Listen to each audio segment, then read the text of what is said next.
Indonesia. Assalamualaikum warahmatullahi wabarakatuh.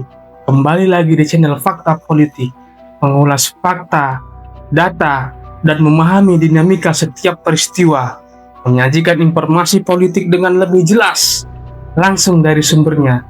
Kalau begitu, langsung saja kita bahas.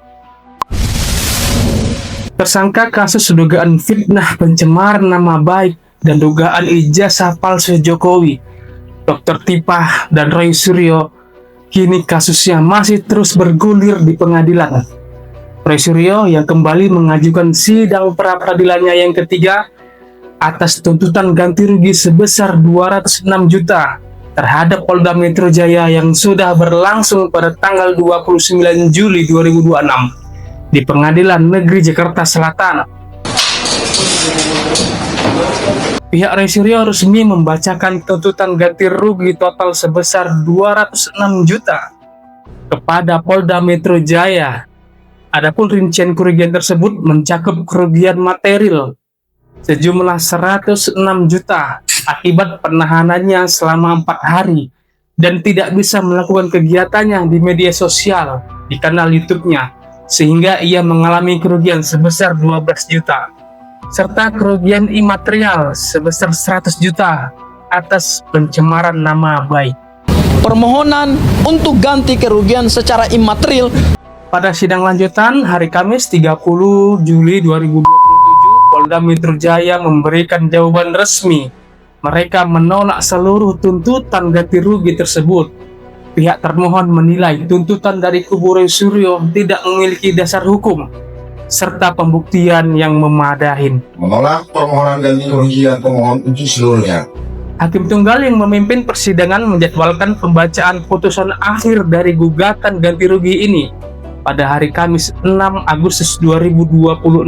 Gugatan peradilan ketiga diajukan oleh Roy Suryo sebagai tindak lanjut dari putusan pra-peradilannya yang pertama, di mana hakim menyatakan bahwa proses penangkapan dan penahanannya oleh kepolisian terkait kasus dugaan ijazah palsu tidak sah. Jika tuntutan uang ganti rugi ini nantinya dikabulkan oleh hakim, Roy Suryo menyatakan akan menyumbangkan seluruh dana tersebut ke yayasan sosial. Tetapi ini untuk kepentingan sosial. Di sisi lain, Pengadilan Negeri Jakarta Timur telah membacakan hasil sidang eksepsi Dr. Tipah pada tanggal 23 Juli 2026. Majelis Hakim yang diketuain oleh Christina Endarwati resmi mengabulkan eksepsi Dr. Tipah. Hakim menyatakan surat dakwaan jaksa penuntut umum batal demi hukum karena dinilai tidak disusun secara cermat dan membingungkan. Akibatnya, berkas perkara sempat dikembalikan ke kejaksaan dan sidang pokok perkara dihentikan. Atas nama terdakwati Fauzia Tiasuma batal demi hukum. Meskipun eksepsinya dikabulkan, kasus ini belum sepenuhnya selesai. Pada tanggal 28-29 Juli 2026, JPU telah memperbaiki materi dakwaan mereka dan melimpahkan kembali berkas perkara Dr. Tipah ke Pengadilan Negeri Jakarta Timur dengan nomor perkara baru. Proses persidangan dijadwalkan akan diulang kembali dari awal, mulai hari Kamis 6 Agustus 2026 dengan agenda pembacaan dakwaan yang baru. Bahwa jaksa sudah melimpahkan berkas perkara. Kini di sebuah acara stasiun televisi, Dr. Tipah kembali memberikan narasinya di hadapan publik.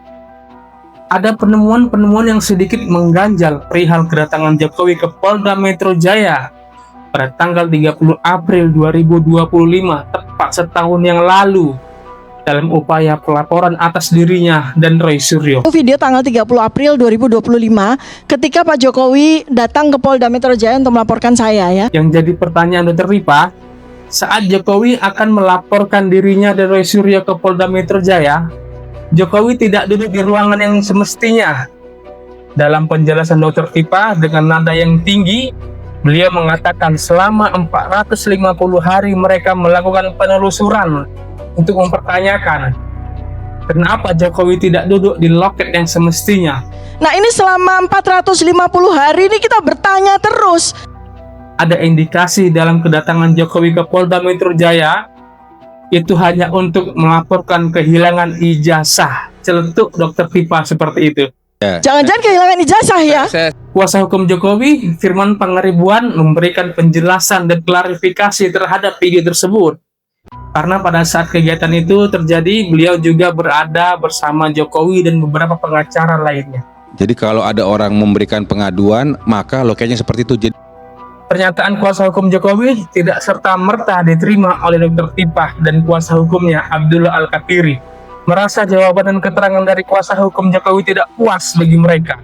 Perdebatan pun terus berlangsung panas. Hingga akhirnya Dr. Tipah mengeluarkan statement. Kenapa ia mempertanyakan hal tersebut? Karena pertanyaan beliau mewakili 280 juta rakyat Indonesia. Saya bertanya mewakili pertanyaan 280 juta rakyat Indonesia. Bagaimana menurut pendapat Bapak Ibu penonton sekalian dengan sikap yang diambil oleh Dr. Tipah dengan menyatakan pertanyaannya yang mewakili 280 juta rakyat Indonesia? Apakah Bapak Ibu para penonton termasuk ada di dalam 280 juta rakyat yang mewakili pertanyaan kepada Dr. Tipah? Atau Dr. Tipah hanya menggiring opini saja untuk mendapatkan simpati rakyat? Berikan komentar Bapak Ibu di kolom komentar.